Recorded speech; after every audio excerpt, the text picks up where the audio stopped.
Good evening and welcome to Front Page, the show where the early signals behind the world's biggest moves start to break. Tonight takes us from threats stopped in the shadows to alliances reshaping the AI race to breakthroughs reaching millions and a state laying the vision for India's next tech decade. Here are the headlines for tonight. NIA foiled a chilling Hamas-inspired terror plot in Delhi, arresting drone expert Jasir Bilal Wani just days before weaponized drones, gliding rockets, and payload-dropping UAVs were to be unleashed across the capital, preventing what could have been India's first multi-site aerial terror strike.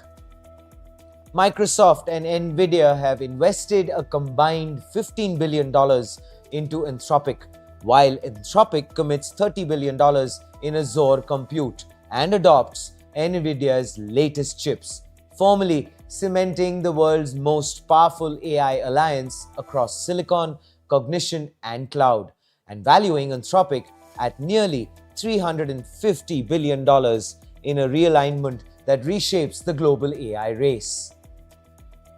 Microsoft Ignite 2025 unleashes Agent Factory, Agent 365, and Copilot-driven automation. Amanda Silver explains what this means for 50 million developers. Full interview ahead. Stay tuned. Google's Gemini 3 has seized the frontier model lead with record-breaking reasoning scores, earning public praise from Sam Altman and Elon Musk. And in a global twist, Reliance Jio is now set to put this top-tier model into the hands of millions of Indians at zero added cost, marking the world's first true mass deployment of a frontier AI system. And finally, Karnataka announced a 1 lakh crore rupees infrastructure overhaul at Bengaluru Tech Summit 2025, including India's longest twin tunnels, double-decker metros, a second airport, and the vision for an AI city, positioning the state as India's most ambitious hub for talent, mobility, and deep tech innovation.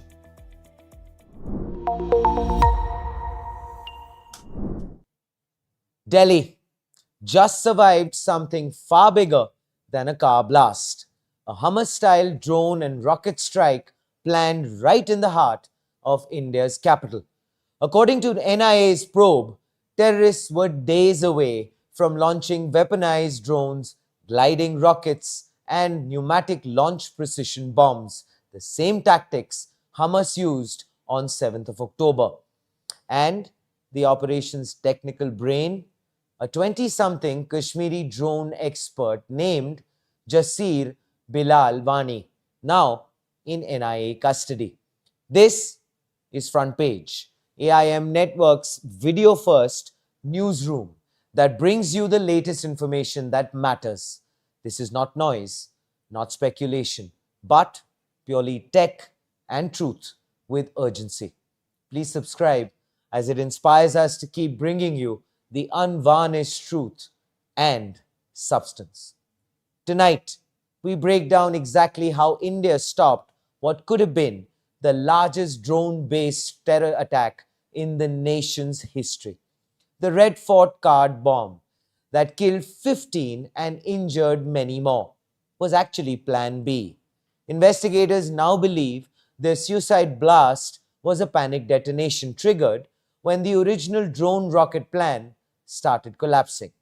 The Doctor Module, a white-collar network led by Dr. Umar Nabi, a medical professional from Pulwama, has been preparing this.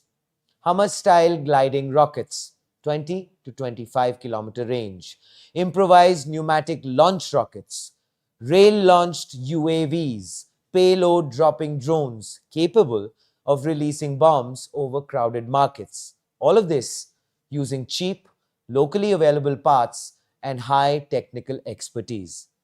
The scary part, that this was urban warfare engineered for India. Enter Jasir Bilal Wani, aka Danish, a political science graduate, no military training, no formal engineering background, but an extremely skilled drone modifier who had already built small weaponized drones.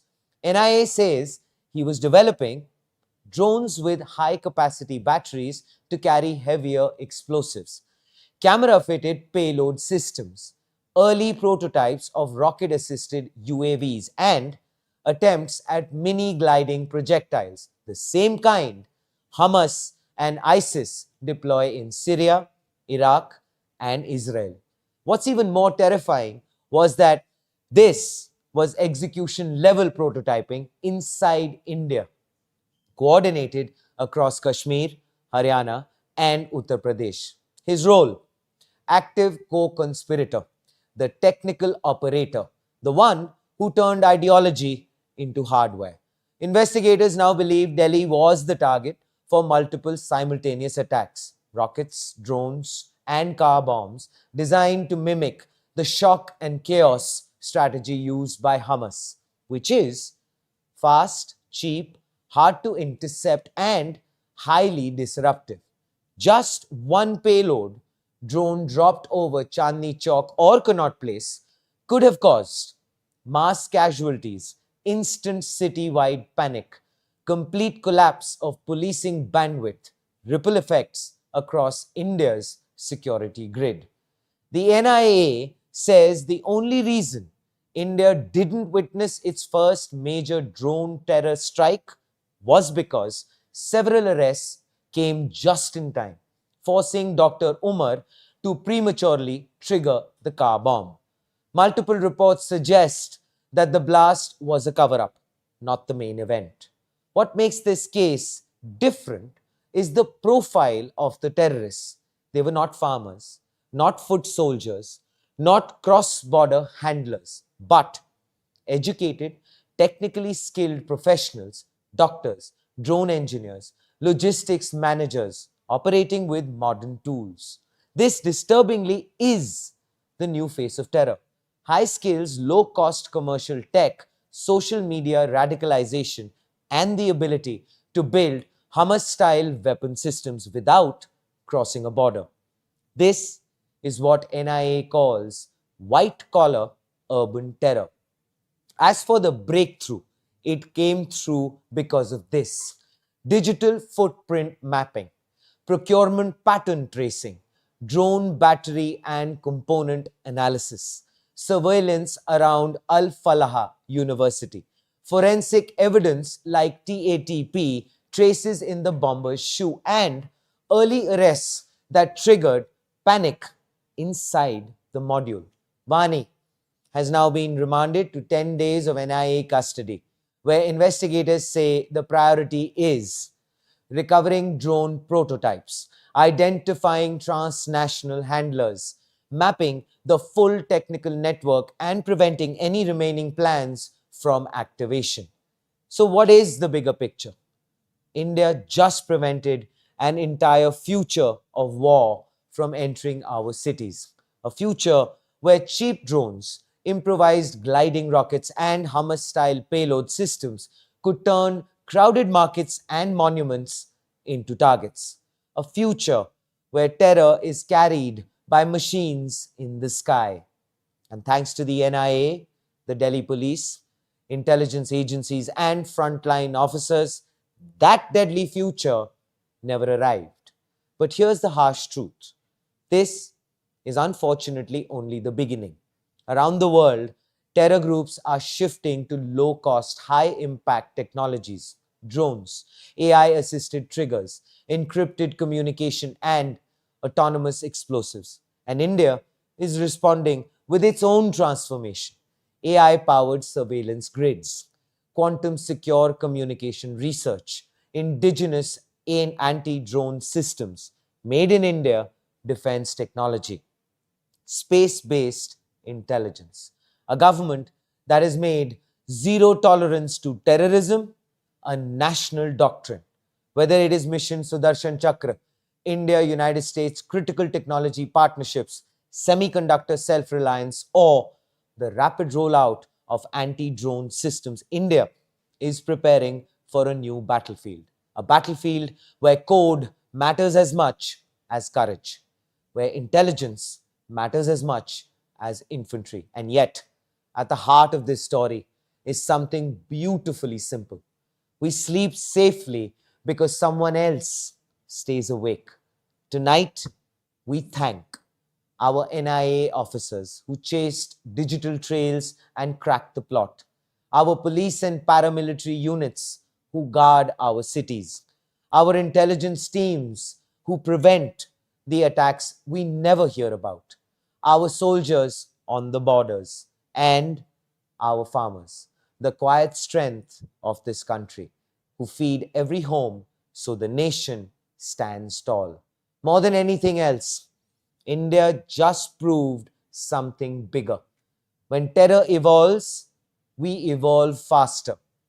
When threats rise, our resolve rises higher. And when someone tries to break this country, India stands together, stronger, smarter, unshaken. Please do let us know what you think in the comments below. And please stay with us. Front Page will continue bringing the stories that matter for the future of India's security, technology, and sovereignty.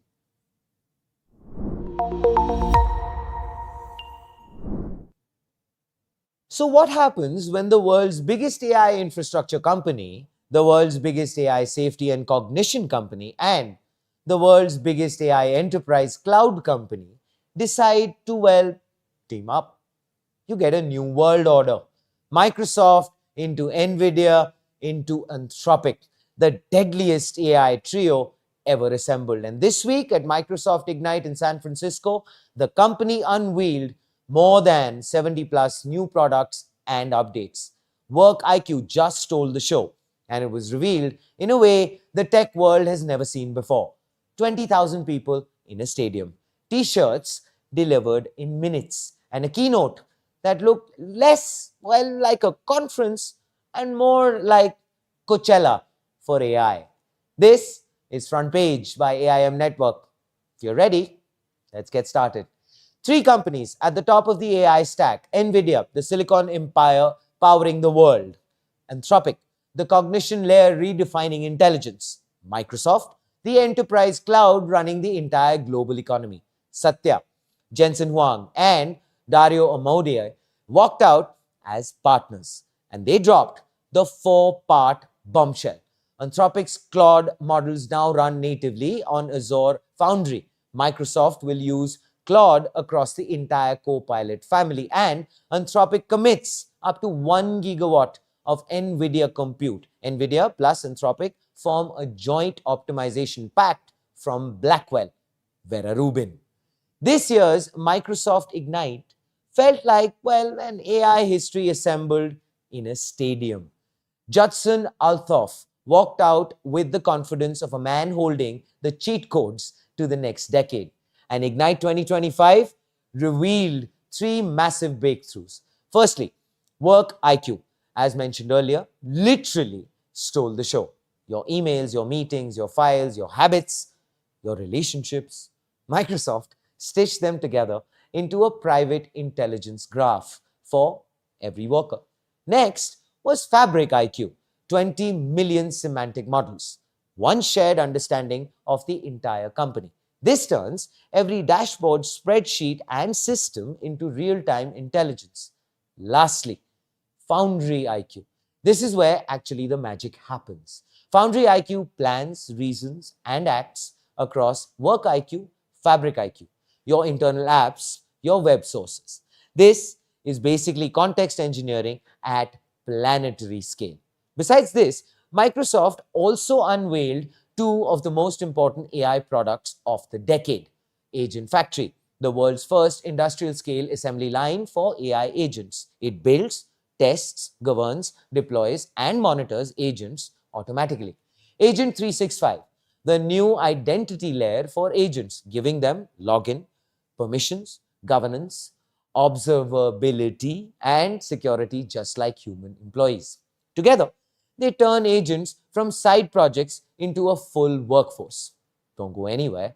because we have a very special guest joining us today from Microsoft here on Front Page by AIM Network to show you the future of agents and how they're actually about lift enterprises and developers to an entirely new level. Again, I'd like to repeat that, and this time a lot slower and with a lot more emphasis. Please do not miss that. Now, coming back to Microsoft, NVIDIA and Anthropic strategic partnership. And why does this matter? To understand the impact, you need to see the stack. Firstly, Silicon, which is NVIDIA. They have Blackwell, Rubin, NVLink, 100-time improvement in compute economics. Second is Cognition, which is Anthropic, which has Claude Opus, Claude Sonnet, MCP, the protocol that changed agentic AI. And then the mastermind enterprise, Microsoft, which has Foundry IQ, Agent Factory, Agent 365. Now, let's put them all together. You get something that has never existed before. AI that thinks, acts, deploys, scales, and governs itself, all within a trusted enterprise environment. This is compute into cognition, into cloud lifting, into orbit at the same time. So if we step back, this alliance changes four things. First, the cost of intelligence collapses. NVIDIA's 10 times infrastructure plus Anthropic's efficiency plus Microsoft's AKS plus Cobalt silicons is equal to AI becomes as cheap as electricity. Agents are no longer toys. They become the workforce. Agent 365 gives every agent identity governance, observability, and safety. Enterprises can now actually deploy millions of them. Enterprises get AI superpowers overnight. From Walmart to Mercedes-Benz to UBS to Nestle, every company now operates like a frontier AI lab. OpenAI is no longer Microsoft's only bet. This is the biggest shift no one wants to talk about. Microsoft isn't choosing sides here. Microsoft is actually choosing everything. Finally, here is the front page take. The world is entering a new race: compute, cognition, and cloud, hardware, intelligence, and orchestration, silicon models, and agents. For the first time ever, all three are aligned, optimized, and accelerating together. This is clearly about who owns the future intelligence infrastructure of the world. And right now, the trio to beat is simple: Microsoft, NVIDIA, Anthropic, the deadliest AI alliance ever formed. And if you needed proof, Microsoft and NVIDIA just poured $15 billion into Anthropic, with Anthropic committing $30 billion in Azure compute and adopting NVIDIA's next-gen silicon from Blackwell to Vera Rubin. This is the formation of a new AI superpower. We would definitely like to know in the comments below about what you think about this development.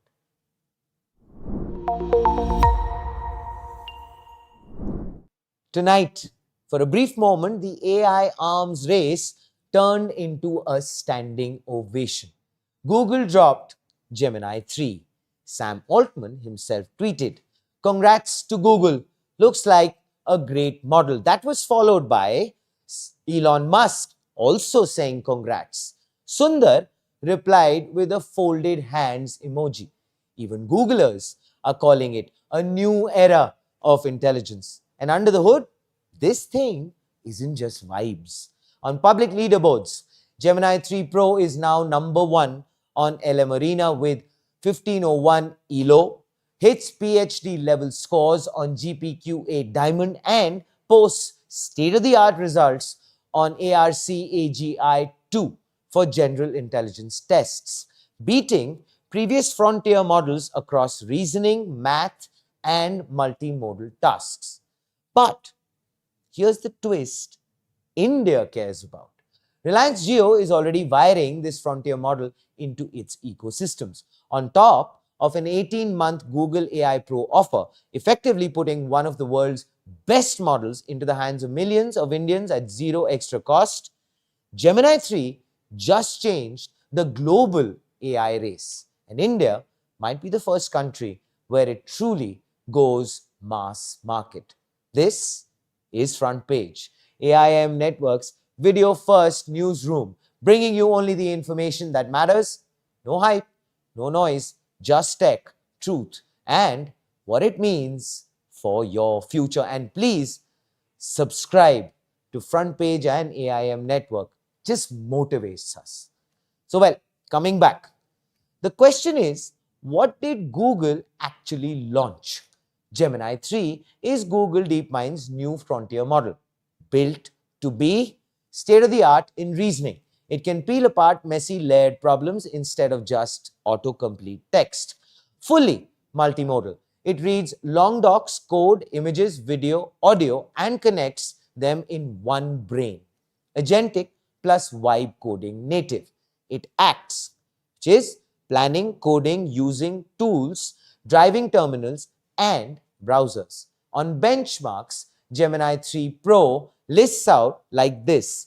Tops LM Arena with 1501 LO, higher than other public frontier models, scores 91.9% on GPQA Diamond, and is well greater than 37% on humanities last exam without tools, signaling deep academic style reasoning. Hits 23.4% on Math Arena Apex for hard math, 81% on Triple MU Pro for multimodal tasks, and 87.6% on Video Triple MU for video understanding.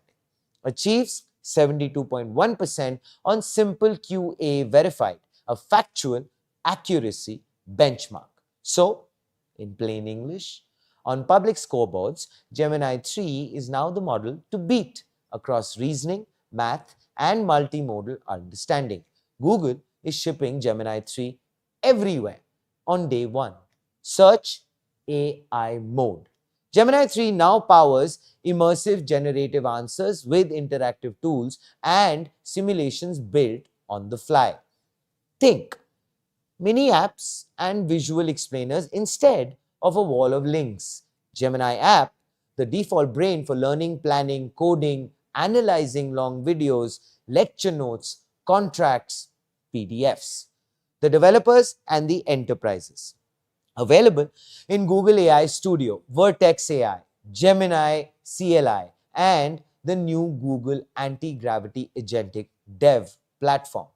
The anti-gravity lets agents write code, run terminals, and drive browsers end-to-end, almost like having a junior dev team inside your IDE. And this is where the crushes other models happens. The narrative really comes from this. On web dev arena, Gemini 3 Pro is now top ranked for full stack web app generation. On Terminal Bench 2.0, it shows best-in-class computer use skills, operating terminals, and tools reliably. This is basically tell it to the outcome, it handles the steps kind of software. And here's the part the internet can't stop talking about. In the middle of a brutal frontier model race, Sam Altman paused to tweet, "Congrats to Google on Gemini 3.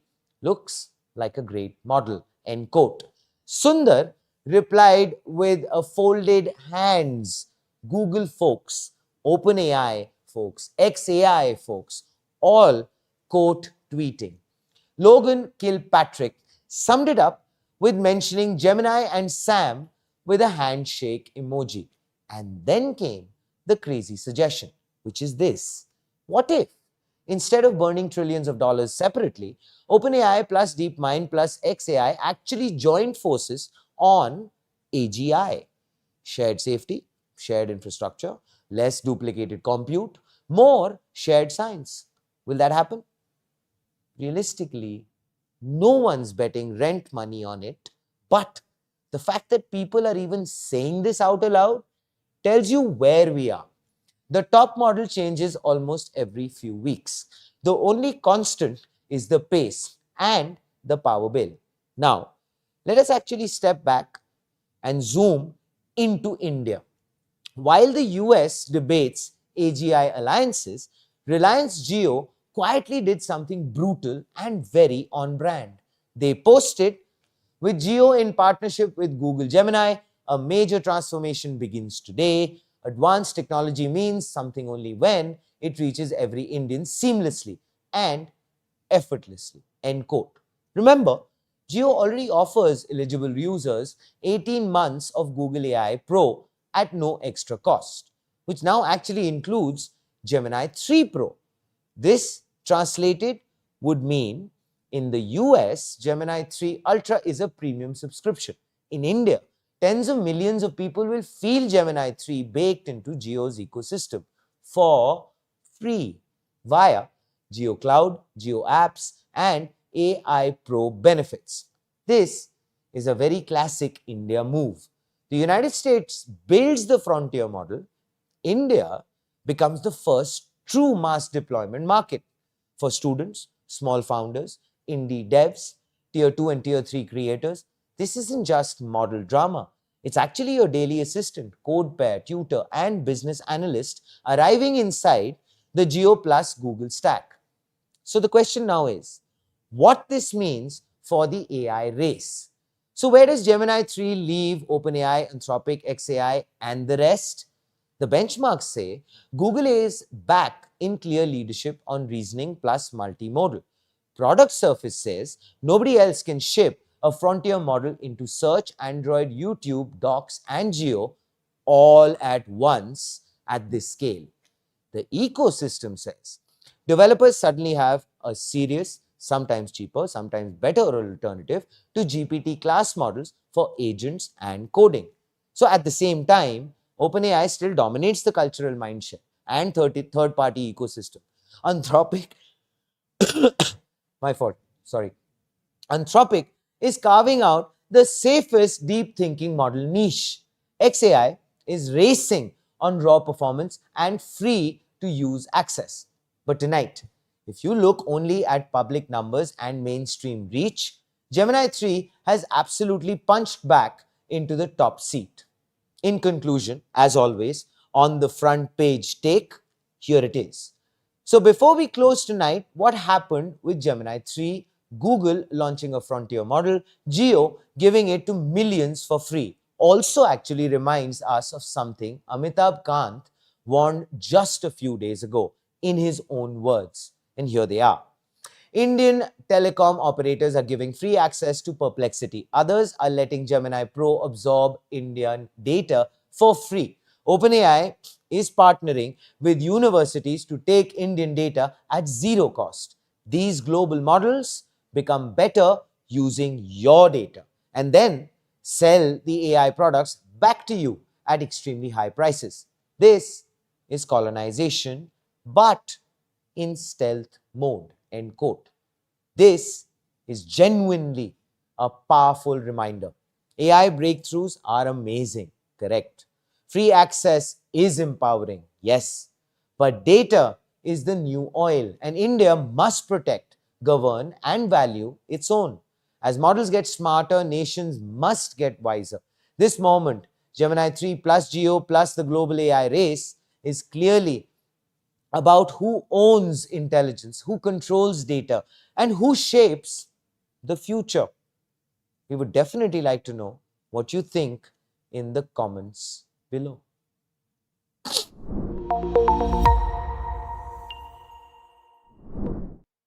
Karnataka just made one of the boldest, loudest, most consequential tech announcements in years. 1 lakh crore rupees for infrastructure transformation.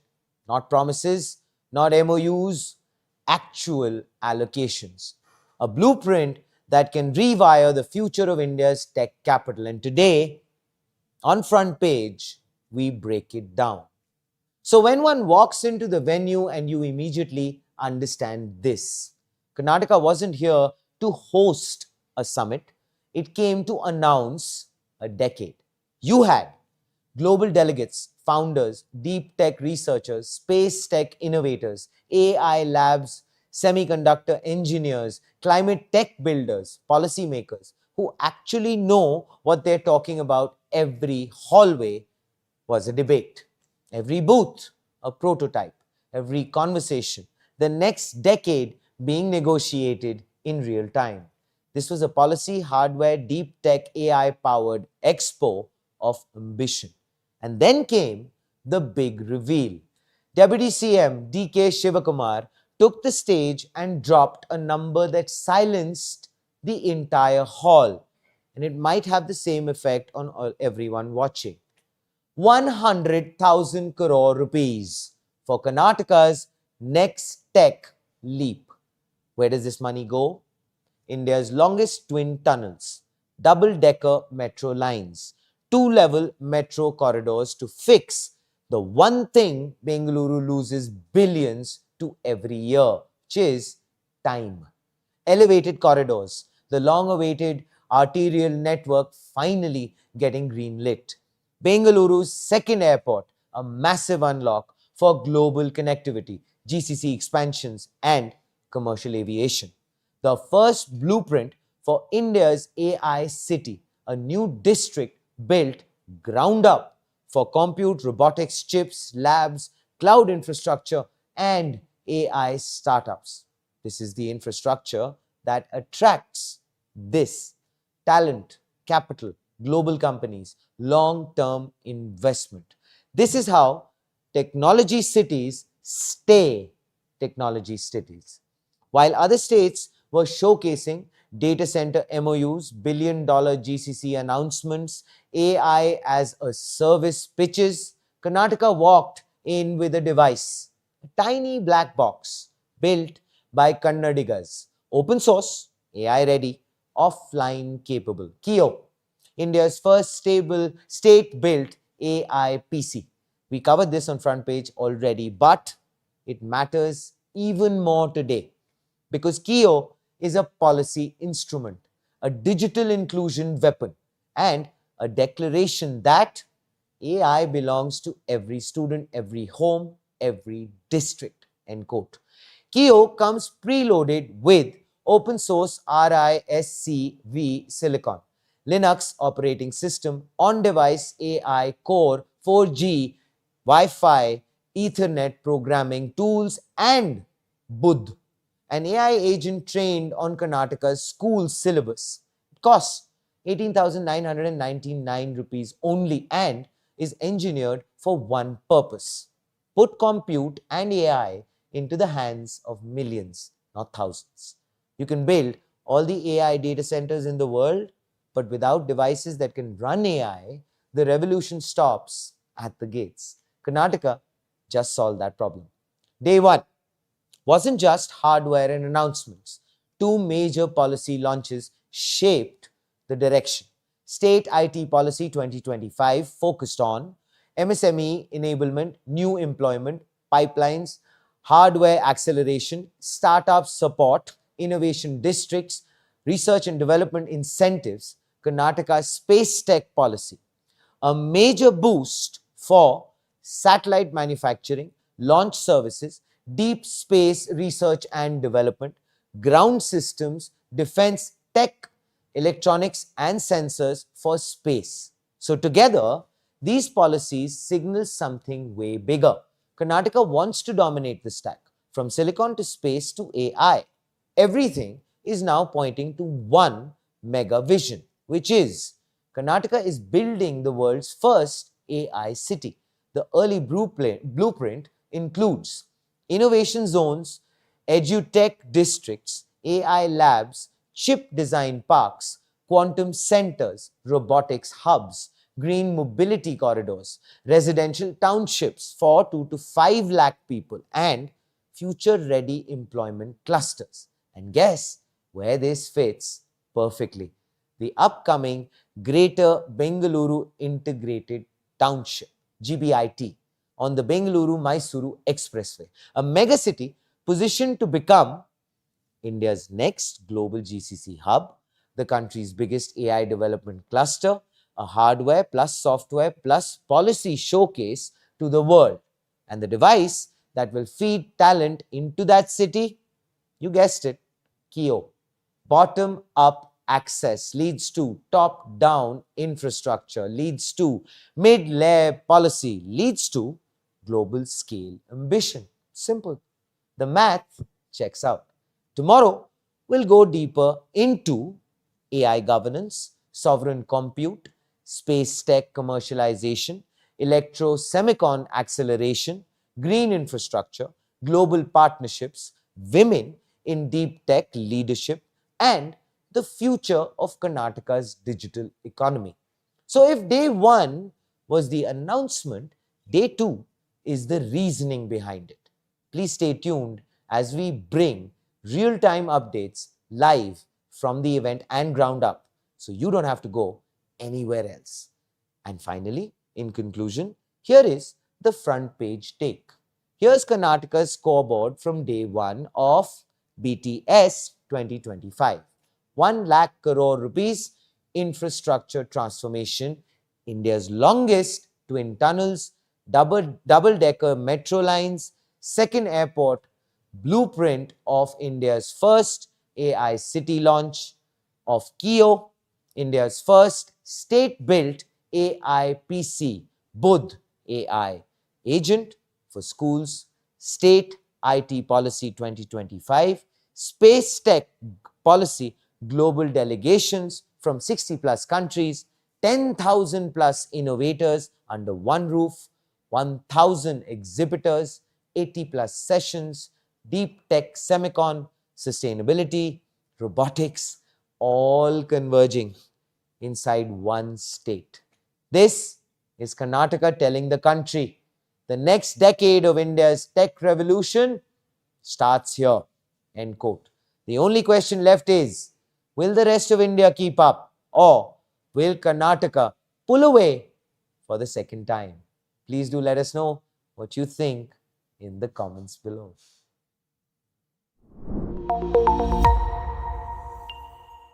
Ignite 2025 has just unveiled some of the biggest announcements yet. From Copilot powered app lifecycle automation and Azure's new agent orchestration layer to GitHub Copilot workspace updates reaching 1.8 billion code completions per day. Let that sink in.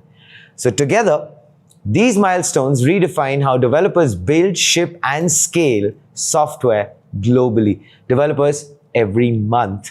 Manda, of course, joins us as India reaches a historic milestone, becoming the world's largest base of open source contributors according to GitHub's Octoverse 2025, with 12.3 million developers now contributing to open source projects. A clear sign that the developer ecosystem is not just expanding, it's being reshaped, rebalanced, and re-architected for the AI era. Joining us today is Amanda Silver. Yes, the corporate vice president, developer division at Microsoft, the product leader behind the world's most beloved developer tools, Visual Studio, VS Code, GitHub, Copilot, and Azure's rapidly evolving AI native ecosystem. Just a fun fact and a number.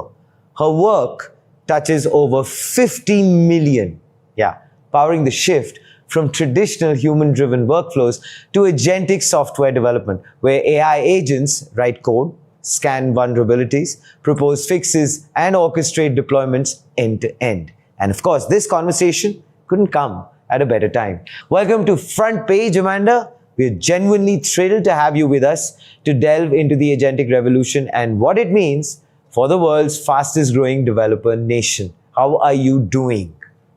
I'm doing well. I'm very, very busy. Thank you for having me. Thank you so much for making time for us. And of course, let's dive right in as far as the AI agents to the rescue aspect is concerned. So, Amanda, developer tools once actually focused on making humans faster. Now, Microsoft is moving toward a future where AI agents draft features, file bugs automatically, propose fixes, and even deploy code. So, the first bit I'd like to start off with is, what changed? Yeah, it's a great question. This is all really based on the idea of these foundational models, which are huge models that are trained on vast amounts of data. And the early foundational models were really language only. They could only do simple completions. They basically did predictive analytics, kind of anticipating what was the next character that you were going to type. But over the past 24 months, these models have really accelerated in scale. In the parameter size and the data that they use and the compute power that they have. They've also become multimodal, so they can not only reason about text, but they can also reason about code and vision and the actions that they want to take, as well as the context size, meaning basically what is the context of the prompt that you've given them, all of the data that they need to reason about in that moment. And then they've also added the ability to have plugins so that you can have tools that are called, memory that's called, planners in terms of the actions that they take. And so all of those developments over the past 24 months have really created this turning point where we can start to have these models support agentic behavior, where they can actually not just be good at Q&A or what we would call a retrieval augmented generation based on some kind of knowledge base, but they can actually reason, they can plan, they have chain of thought, and they have this tools orchestration so that they can basically make all of these various different actions happen. Which is very interesting, Amanda, that you mentioned that, because that brings me to the second part of the question. Was this genuinely always the end game, or actually did the combination of what all you mentioned right now, let's say the frontier AI, the cloud native architecture, security complexity, and developer burnout, make this agentic DevOps inevitable? Yeah, I think it's a great question. I think in some ways it's inevitable because developers have always been the ones to actually automate everything. Developers kind of see every problem, and they can figure out how to apply technology for that challenge, right? And so I think in a lot of ways, developers are really kind of the center of innovation. Any kind of technological future always starts with developers first. And what we see is that developers apply any new technology to their own challenges, their own problems first, before they actually then kind of bring that technology to other end users. And so I think it's just a natural extension of this incredible technology coming to bear, developers understanding it and what it's capable of, and then applying it to the use cases that matter most to them. Fair enough. So, I mean, as you mentioned, and very rightly so, that it's been the first solution is your oneself, and then, of course, you take it out to everyone, which, of course, brings us to this, which is the agentic architecture, Amanda. So, with Microsoft Agent Framework, GitHub Copilot, and runtime-aware cloud telemetry, we're seeing a new pattern. AI seamlessly executes with humans supervising and not assist developers. So agents can actually interpret code bases, understand dependency graphs, propose refactors, apply patches, resolve alerts, and orchestrate CI/CD. So how does this architectural evolution reshape, for example, Amanda, testing security code, trust deployment workflows, and governed autonomy at scale? Yeah, it's a great question. So I think it really starts with the different modalities of how to invoke these agentic capabilities. When you think about it, GitHub Copilot basically has a couple of different modes of the way that Copilot can actually interact with the human developer. First, you can actually assign GitHub Copilot a task that it can complete asynchronously. Second, you can actually ask it to collaborate with you as you are doing your code in a chat context. And then third, it can actually kind of work in a sense over your shoulder, kind of supervising as you're working. And so if you are writing new code or if you're submitting a pull request, it can actually go and supervise the submission that you made, the pull request that you made, and basically kind of improve that. And so those different modalities reshape the way that we do security testing, code quality, deployment, and governed autonomy by basically applying it to all of these different phases. If you think about testing, for example, the most onerous parts of testing is actually authoring the tests, so that you have basically all of the different varieties of test cases that you need to create. And that can be it's purely human generated, that can be quite a lot of effort to find all of the edge cases and things like that, and then to ultimately write the code, validate that the tests are actually testing what you want them to test. Code generation for test capabilities and edge cases, especially when you input that in natural language, perfect use case for agentic AI. Security is another great example, to the point where, as you're writing code or your overall organization is writing code, because Copilot can actually supervise the code that's being written, we can actually go and look for known code vulnerabilities or variations on those code vulnerabilities and actually improve the quality asynchronously in the code bases that you are all writing. And that also, I think, has a big impact in the way that you think about governed autonomy, or really platform engineering in a sense. Because rather than, the old approach where you would go and you would identify all the places in your code base that needed to be updated and file tickets for all of your human engineers to respond to, you can actually centralize that process now, and you can fan out all of these issues across the code base, but then you can actually assign them to Copilot to actually take the first pass on it. And then your human engineers just end up, reviewing the work that Copilot did and checking it in. So, Amanda, of course, it sounds almost magical. I mean, the way you've gone ahead and talked about it, which actually brings me to this bit. I mean, what is that biggest technical unlock, according to you, that made this shift possible?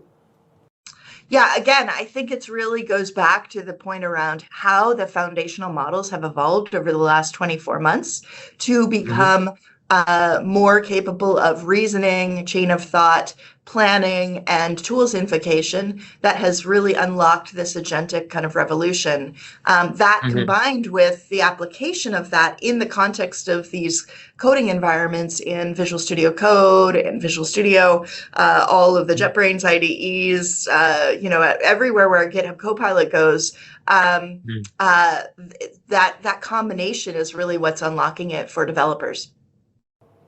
Fair enough.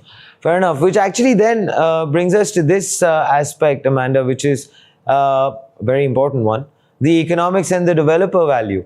So traditionally, the ROI of tooling was measured in speed, code quality, and fewer bugs. Now the value expands to faster legacy modernization, risk reduction, secure by default code, reduced operational overhead. Happier, less burnt out developers pretty much means cycle time compression across the SDLC. So Amanda, how should CIOs and CTOs rethink ROI in an era where, agents perform the first pass on almost everything? Yeah, it's a fantastic question. I think in a lot of ways, the way that people used to think about developers was that we were cogs in a machine, right? And you would measure basically how important cogs, very important cogs, very important strategic cogs. Yeah, it's completely. But still, humans that were basically paid to type as quickly as they possibly could, and what was looked at was really the developer throughput, the speed, the code quality that they would produce, their ability to burn down bugs, and the focus was constantly on tools that actually made them faster, that actually allowed them to type more quickly with better accuracy. But I think that what we're seeing now is that agents are really going to flip the model. First of all, it's going to make it more delightful to be a developer. It's going to bring the joy back, because it's about the job is, again, coming back to innovation and creation. But really the value, and when you think about the entire system, it's the combination of the humans plus the engineering system, which can include these these autonomous agents or semi-autonomous agents. And so the value accrues from what's automated, what work can be eliminated, what can actually be made to be adaptive. And you don't focus quite as much on how much faster people type. You instead focus on how quickly the system, which is humans and agents working together, how they learn, how they remediate, how they evolve. And so the new metrics are really looking at risk in the security posture, or how much legacy code you still have that is not modernized. How quickly can you modernize that code? The operational efficiency for your team, the developer well-being, and in some senses, the ability to retain top developers in your team. That cycle time compression that you talked about at the top of the question. Thinking about from the perspective of time to market, or how long your iteration cycles are between learning cycles. And then you also want to look for evidence of compounding returns. You want to see that each deployment really improves the learning cycle for the next. And so really specific metrics that you might want to look at are things like time to first draft. How fast does an agent produce the usable baseline, or the first pass accuracy? How much does the agent need, how much of what the agent outputted, how much of that is actually surviving in the actual code base? You might want to, and when you think about the agent's capabilities, you might want to think about things like the autonomy ratio, basically like the percentage of work that's done by the agent as opposed to the human. And then the incident prevention rate, right? We're also applying agents to responding to live site incidents. And what we want to see generally is that we can prevent issues from happening, but even when they do happen, that we can respond to them quickly and autonomously. So all of those different kinds of things are the kinds of things that you would want to look at. And then, to the point that we were talking about earlier, this really applies to security, modernization, and feature development all across the board. And of course, what it was really nice is the fact that, Amanda, the joy that I could see on your face when you said that, with this, the developers are going to be back to innovation. And they're out of that cycle of just it being laborious work. It now actually brings a light back into their eyes, which is nice. Yeah, I think in some ways that's the life's work, right? For me, working on behalf of developers, as you said at the top of the call, over 50 million developers use our products. That's a lot of people who, if I can just make their day a little bit more delightful, that's a huge win for me. Trust me, everyone who's watching has got a wonderful smile on their face, Amanda, listening to that. Trust you me. Well, of course, moving on. As we go along, we need to check on this aspect, which is that you mentioned security, modernization, or feature development. So actually, when we move on, is the trust, risk, and governance aspect, which is the software touches customer data, infrastructure, and mission-critical systems. So when AI agents, Amanda, generate patches, modify code, or push changes to production, how does Microsoft ensure, for example, explainability, traceability, safe patterns, predictable behavior, secure defaults, regulatory confidence across BFSI, public sector, health? And what does board-level trust look like, Amanda, in an era where AI could be making architectural decisions? Yeah, it's a fantastic question. So a couple of things I would just say. One of the reasons why AI is being applied to the developer workload first is because we have vast amounts of data and history that show what is good code, what is bad code.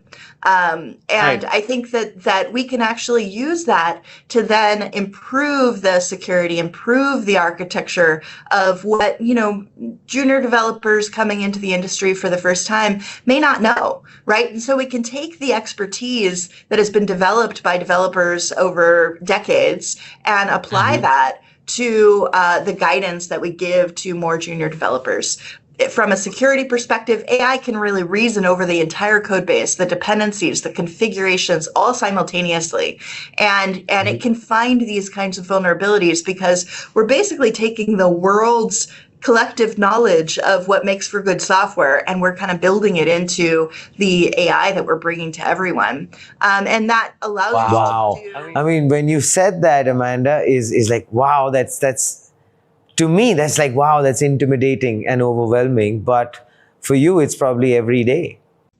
I think it's an incredible opportunity, and I think that, given that so much of the world runs on technology, from airlines to hospitals to transportation to education, it just is. That's why you work in this industry, because the compounding impact that you can have is so incredible. There's no other more exciting place to work.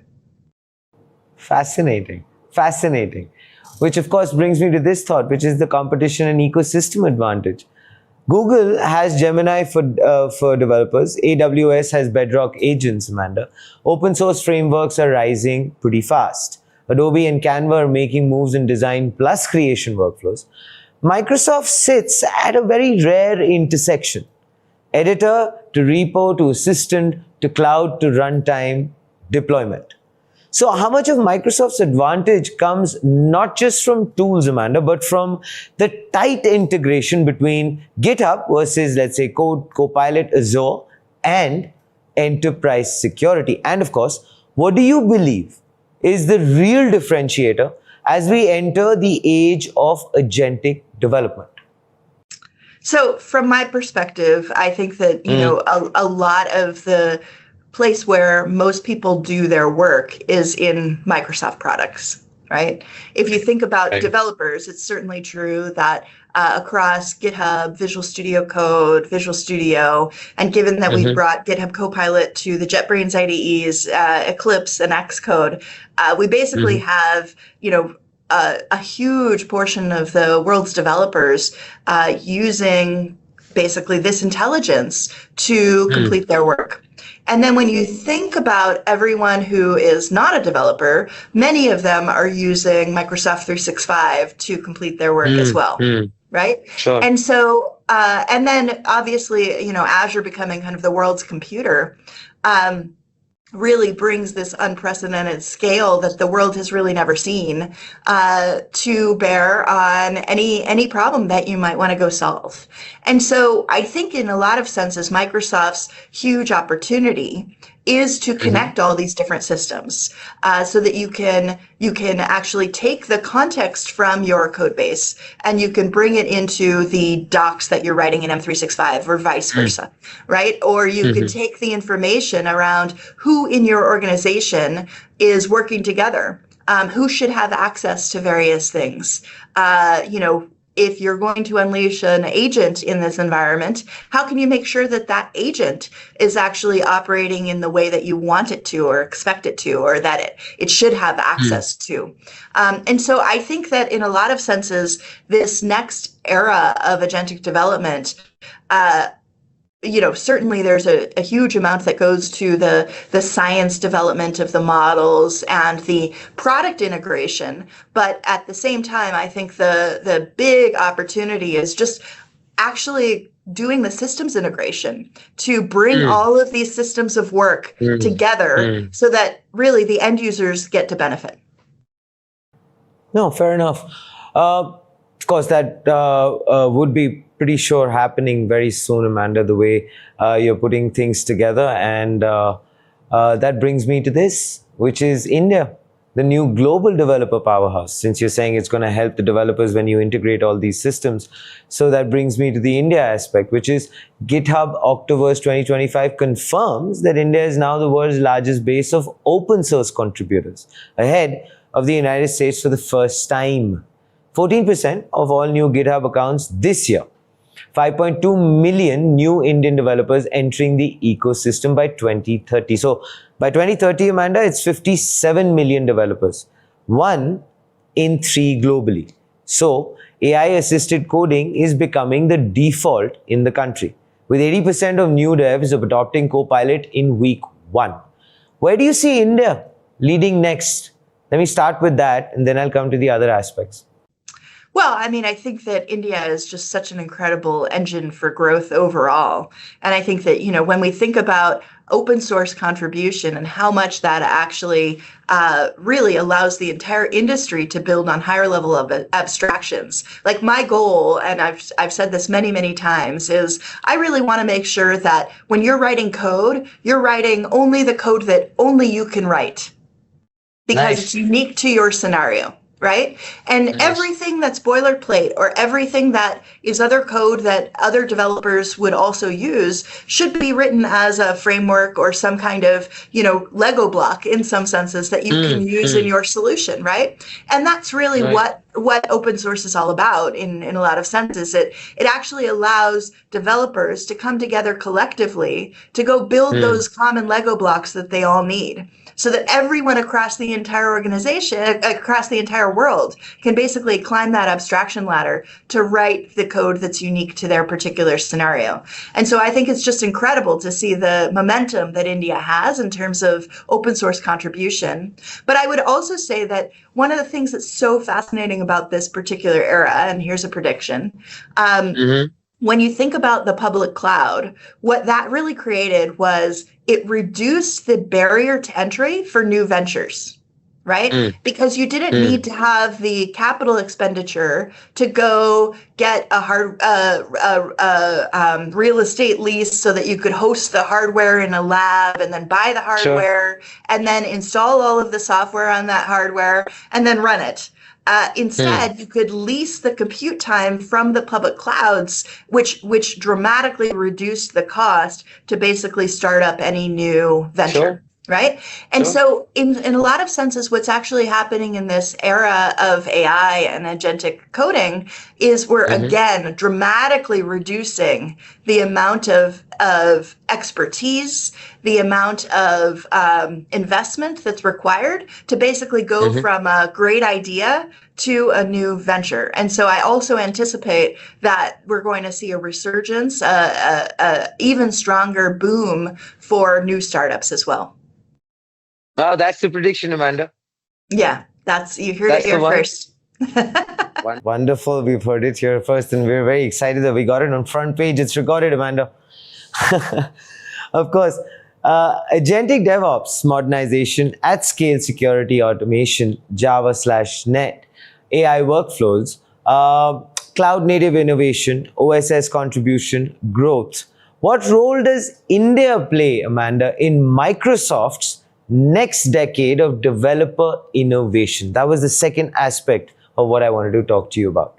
Yeah, I mean, I think that's really the big opportunity in a lot of senses, because what we're going to see is that there's going to be kind of a pre-AI era of software development and a post-AI era of software development. Right? And I think with so many new developers from India coming into the industry and building new code bases for the first time, I think that those code bases are actually going to have less technical debt, and they're going to be actually more agile. They're going to be able to move more quickly than existing established software businesses. And so I think there's just a huge amount of opportunity for basically, all startups across the world over the next decade. Well, circling back to the prediction made by Amanda, the enterprise AI stack, Amanda, we are watching a new stack crystallize. Foundational models, code, intelligent agents, observability, runtime telemetry, cloud native orchestration, security signal intelligence, conversational developer interfaces. So, is Microsoft building the AI operating fabric for the entire software lifecycle? And how does this redefine DevOps, platform engineering, and developer collaboration, Amanda? Well, I would say I wouldn't even limit it to just the software development lifecycle. I think that we need to start thinking more about the idea lifecycle. How do you go from a concept to making that a reality and getting it out to end users? And so I think in a lot of senses, yes, I do think that we are creating the new computing fabric for the way that people build new software. new digital solutions. And it, yes, has a dependency on the foundational models, but it's not just the models.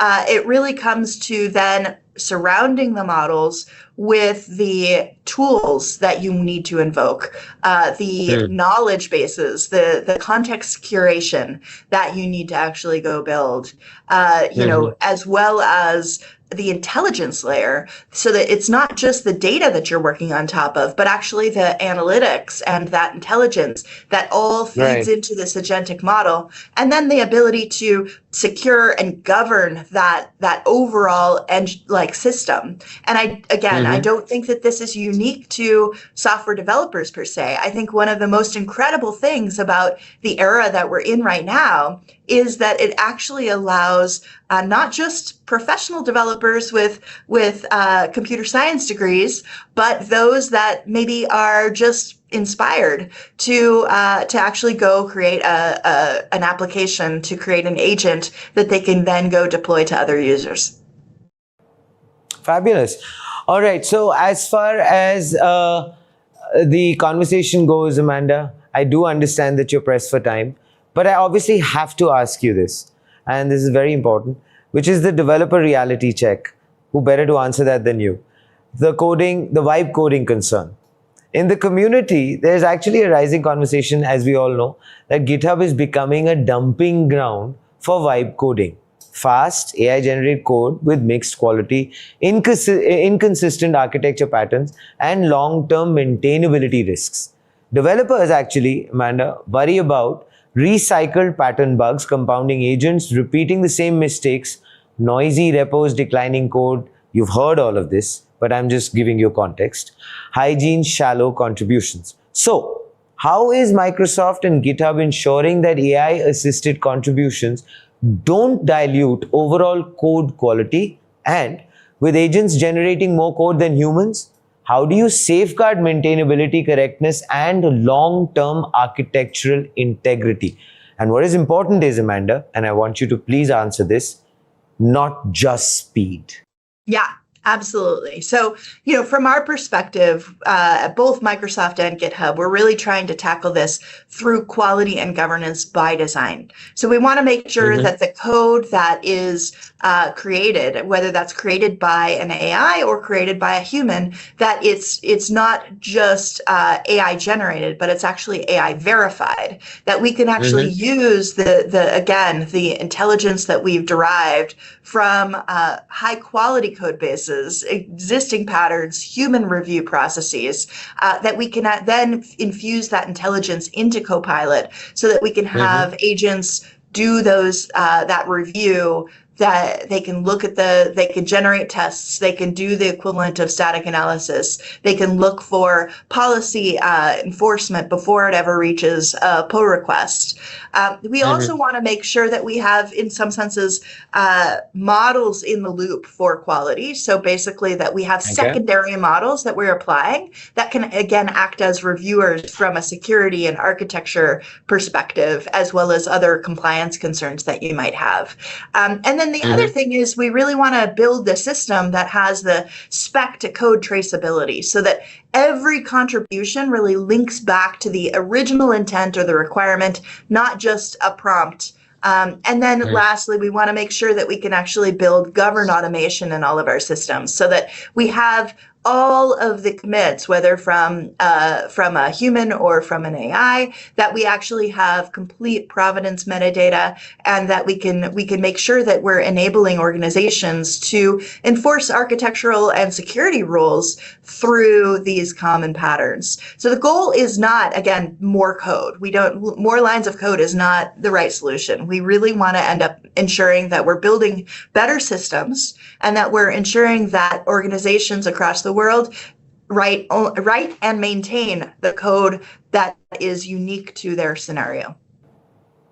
Fabulous. Amanda, of course, a final message that I would like you to give. And of course, I could sense when you talked about that we should not just talk about software earlier, we should also talk about ideas and their life cycle.